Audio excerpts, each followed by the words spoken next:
Бұған дейін Алмалы ауданы халқымен 2 рет кездесу өткізген Алматы әкімі бүгін сол мәселелердің 96%-ы орындалды деп мәлімдеді. Яғни азаматтар айтқан 186 арыз тілектің 179-ы жүзеге асқан. Соған қарамастан ауданның ахуалына қатысты шешімін іздеген өзге де сұрақ көп. Қала басшысы бүгін кімге қандай тапсырма берді? Жұрттың сөзін жиынға қатысқан әріптесім Мадина Оқаш жеткізеді. 200-ге тарта тұрғын қатысқан жиында көтерілген әуелгі мәселе жолдың жайы. Себебі қаладағы ұзарту мен қайта жөндеуге тапсырылған көшелер осы ауданда орналасқан. Аулаларды абаттандыру да азаматтарды толғантқан тақырып. Өйткені Алмалыға қарайтын тұрғын үйдің көбі кемі 40 жыл бұрын салыныпты. Ескірген ғимарат көшенің сиқын бұзып тұр дейді азаматтар. Последний ремонт этого дома был сделан в 70-м году. Үйімізге соңғы рет 70-ші жылдарда жөндеу жүргізілген, одан бергі жағдайымыз нашар. Шамамыздың келгенінше пәтердің ішін ретке келтіріп жүрміз. Әкімдікке де талай бардық. Осы үйдің қасбетін жасап берсеңіздер екен. Кездесуде айтылған 2 қабатты тұрғын үй осы. 8 отбасы тұратын баспананың хәлі шынында қиын. Азаматтар бұған дейін аудан әкімдігіне талай рет жағдайды толық жеткізгенбіз дейді.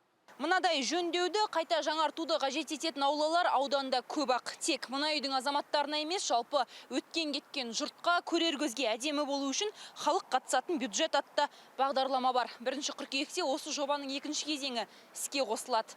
Яғни аталған жобаның аясында 17 нысан Алмалы ауданында қалыпқа келеді. Қатарға іліну үшін тұрғындар өз ұсыныстарын жоба есебінде ұсынулары қажет. Соның аясында аула жаңарат, жөндеу жүргізіледі. Я сделаю так, в этом году, как сказал, вот 47 улиц было, Кендиева 5, если он есть в списке, да. Мы этого года или какого? Этого года, до 15 октября мы вам сделаем его, да.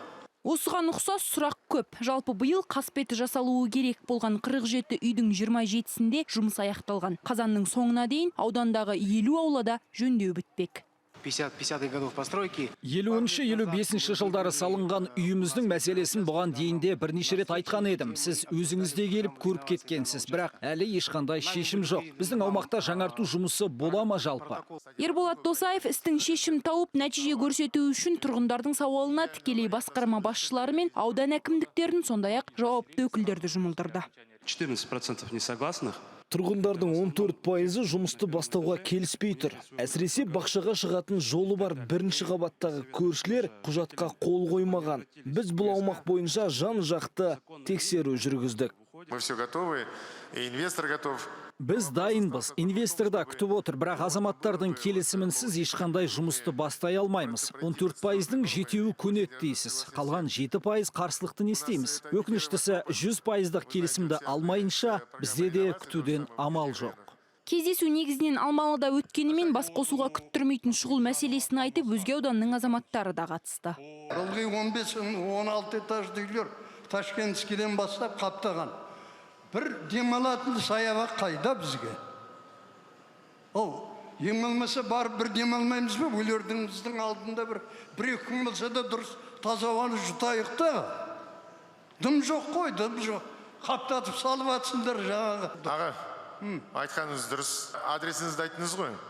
Мен бүгінгі кездесудің протоколына әкімге тапсырма беремін. Өзі барып, қандай мүмкіншілік бар көрсетіңіздер. Қай жерде не істеуге болады екен, қай жерге қоюға болады екен.